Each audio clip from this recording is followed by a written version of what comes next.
Saya sudah bosan dengan perdebatan, dengan diskusi yang mana membahas Kristen melulu. Mari kita berdiskusi, mari kita berdebat, dan sifatnya harus dua arah.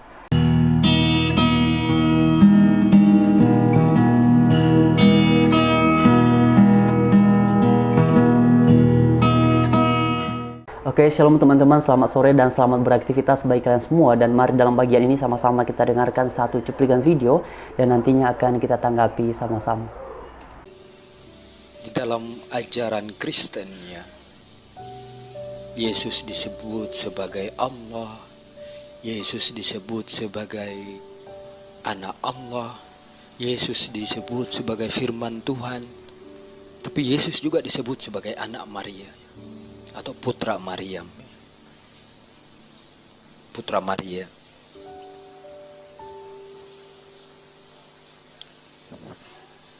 Saya ingin bertanya kepada Bapak Saifuddin Ibrahim ya. Bapak Pendeta Saifuddin Ibrahim ya. Kalau Anda sudah benar-benar mendalami kitabmu ya, pasti Anda akan kembali memeluk agama Islam. Tapi kelihatannya Bapak nggak pernah ya, tidak pernah membaca Bible sampai habis. Anda mengatakan Yesus adalah Tuhan yang benar. Sekarang saya ingin bertanya melalui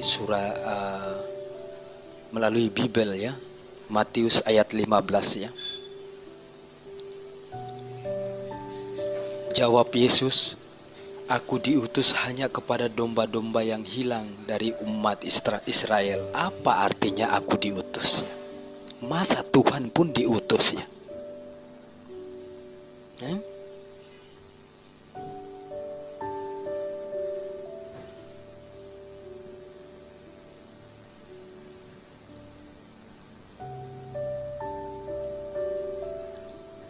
Masa Tuhan pun diutus ya? Gimana logikanya? Apakah Anda pernah sekolah ya? Hai pendeta, Pak Pendeta Saifuddin Ibrahim, apakah Anda pernah sekolah ya? Atau Anda tidak mengerti bahasa Indonesia, atau Anda tidak mengerti tata bahasa Indonesia ya?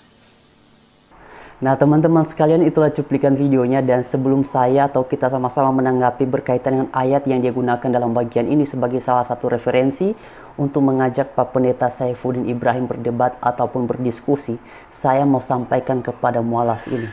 Hai kamu mualaf, kebetulan di video aslinya judulnya adalah seorang mualaf dari Papua tantang debat Pendeta Saifuddin Ibrahim.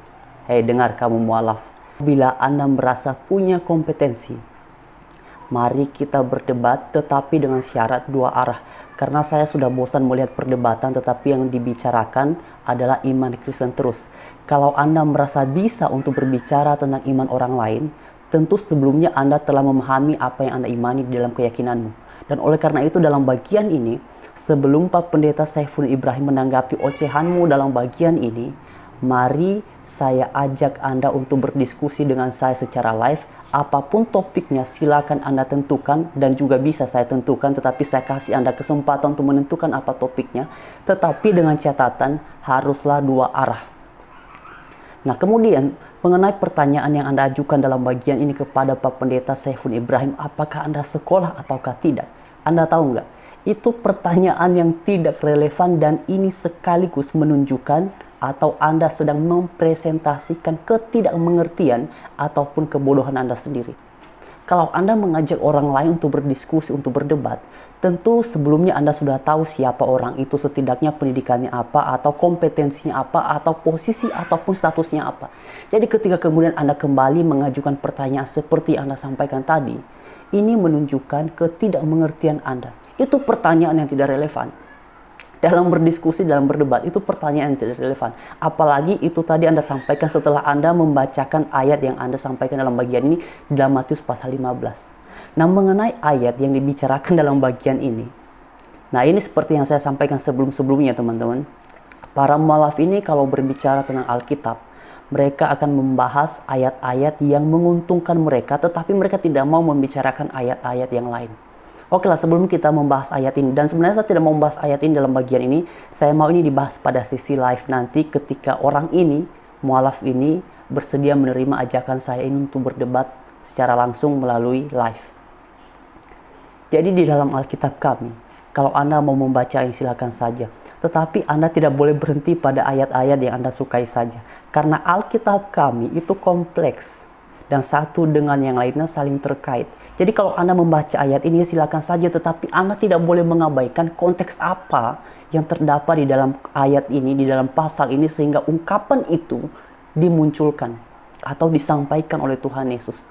Memang benar itu perkataan Tuhan Yesus, aku datang, aku diutus untuk bangsa Israel. Tapi Anda tahu nggak maknanya apa? Apa yang disampaikan oleh Tuhan Yesus ini? Pertama-tama, ini berkaitan dengan ia menjelaskan, menegaskan bahwa ia adalah pribadi yang dinubuatkan, yang disebut Mesias di dalam perjanjian lama. Dan ini ketika ia berkata demikian, ia sedang menegaskan bahwa inilah nubuat yang disampaikan di dalam perjanjian lama itu adalah tentang datangnya Mesias dan akulah itu. Jadi kalau kemudian Anda mau membicarakan tentang Alkitab kami, Anda jangan lupa konteks utamanya. Dan kemudian kalau Anda kemudian menggunakan perkataan Tuhan Yesus yang kemudian melaluinya Anda bisa menafsirkan bahwa ini adalah salah satu bukti bahwa Yesus itu bukan Tuhan, bahwa dia adalah seorang nabi biasa. Maka ayat-ayat yang lain pun yang disampaikan oleh Tuhan Yesus, yang diucapkan oleh Tuhan Yesus langsung, Anda harus bisa gunakan. Jadi Anda harus menggunakan standar yang sama, standar tunggal, jangan standar ganda. Misalnya di dalam Matius, di dalam Yohanes pasal 10 ayat 30, kemudian di dalam Kisah Para Rasul pasal 4 ayat 12, atau misalnya saja di dalam kitab Yohanes pasal 14 ayatnya yang ke-6. Akulah jalan dan kebenaran dan hidup. Tak ada seorang pun yang dapat sampai kepada Bapa kalau tidak melalui aku.